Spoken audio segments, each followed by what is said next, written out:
कांवड़ यात्रा को लेकर एसपी सदर अखिलेश यादव का बयान सामने आया है। अखिलेश ने यूपी सरकार को तंज भरी सलाह दी है। कांवड़ियों के पैर दबाने के लिए सीओ और एसडीएम तैनात किए जाए, खाने की व्यवस्था के लिए कमिश्नर, डीएम और एसपी को लगाया जाए। तो कांवड़ यात्रा को लेकर समाजवादी पार्टी के सदर अखिलेश यादव ने यूपी सरकार को तंज भरी सलाह दी है। उन्होंने अपने खास अंदाज में कहा कि कांवड़ियों के पैर दबाने के लिए सीओ और एसडीएम तैनात किए जाएं, खाने की व्यवस्था के लिए कमिश्नर, डीएम और एसपी को लगाया जाए। उनके इस बयान को लेकर सियासी हलकों में बयानबाजियां भी तेज हो गई हैं।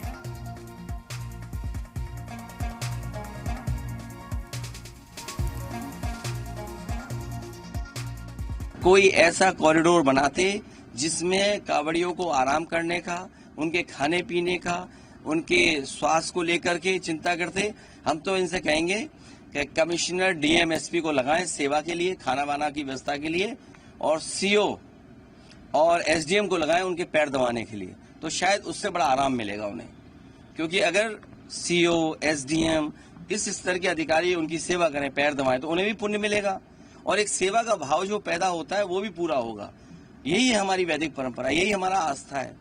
तो मैं उम्मीद करता हूं कि मुख्यमंत्री जी क्यूआर कोड तो बना ही रहे हैं, इसके साथ साथ ये भी एक जियो जारी कर दें कि डीएम, एसपी खाना, स्वास्थ्य सेवाएं देखेंगे और सीओ और एसडीएम उनके पैर दबा के सेवा करेंगे।